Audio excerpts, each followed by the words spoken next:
សួស្តីមិត្តភ័ក្តិទាំងអស់គ្នានៅក្នុង Facebook ហ្នឹងហើយឥឡូវនេះតនេ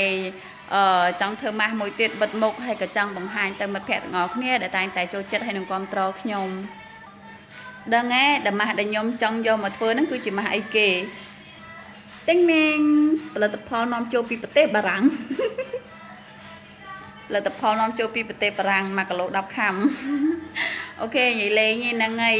អាចងាយស្រួលនឹងរកទិញបាននៅតាមផ្សារនានាឥឡូវតោះយើងទៅធ្វើទាំងអស់គ្នាតើត្រូវលាយជាមួយនឹងអ្វីខ្លះម្សៅទឹកដោះគោកូនក្មេងទឹកឃ្មុំ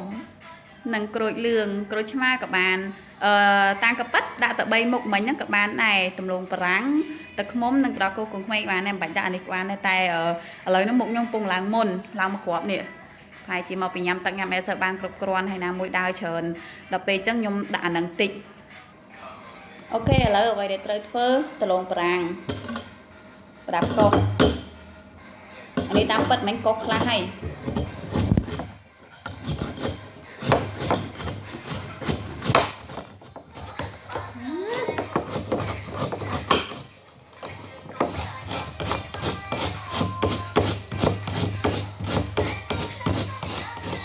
បាច់ចិត្តសបកចេញណាតើលាងឲ្យស្អាតមិនប្រាប់អត់ឲ្យចិត្តសបកលេងអត់លាងដែរ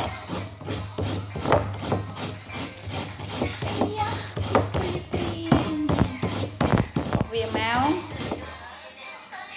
ប៉ុណ្ណឹងបានទេ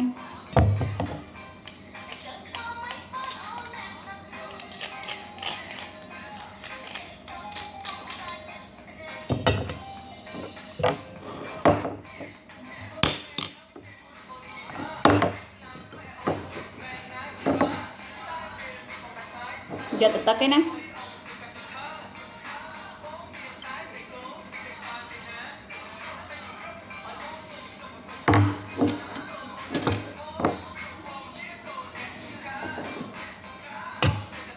គឺយកទៅជាតិទឹកវាទេនេះដាក់ផ្សៅដាក់គោកូនក្មេង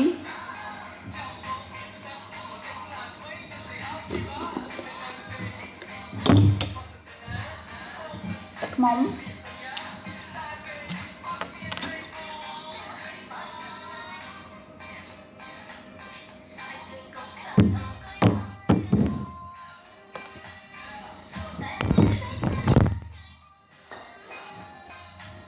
ចាំមកកូបចូលគ្នា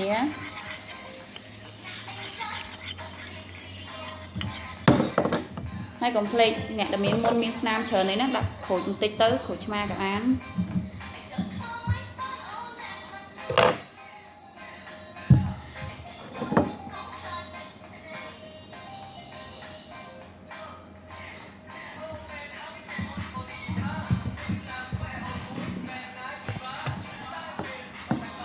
ទៅគោយកចូលគ្នាសពសិនទៅ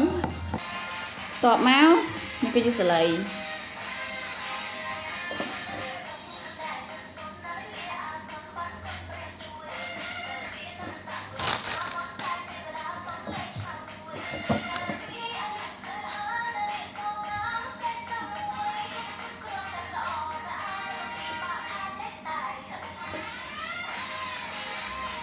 ស្លៃ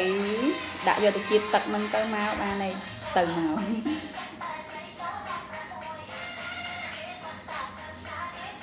ដាក់ចឹងទៅល្អជាងយើងលាបទៅលើមុខហ្មងព្រោះដាក់ចឹងទៅដាក់បានយូរ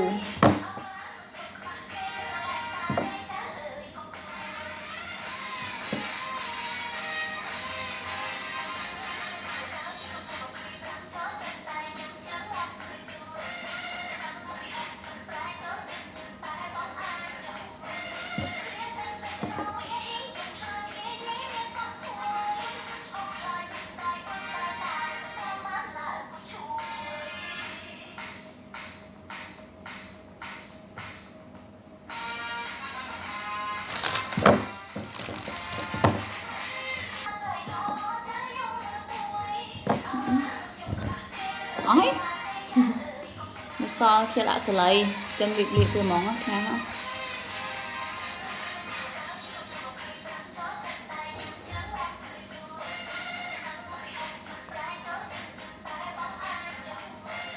ដាក់អីចឹងមកហើយទុករយៈពេល10នាទីហើយលាងចេញមួយទឹកធម្មតាអស់របូតអស់រៀបនៅហ៎ទឹកខ្មុំក្រូចហើយដោះផ្សាយដល់កូនកូនក្មេងហើយនឹងដលងបារាំងអូច្រឡំផលិតផលមកពីបារាំង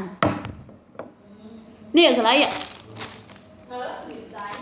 លាបដៃចឹងច្រើនសល់ចឹងអូខេអរគុណច្រើនហើយទុករយៈពេល10នាទីចឹងហើយចាំតលាងទឹកចេញបាយបាយ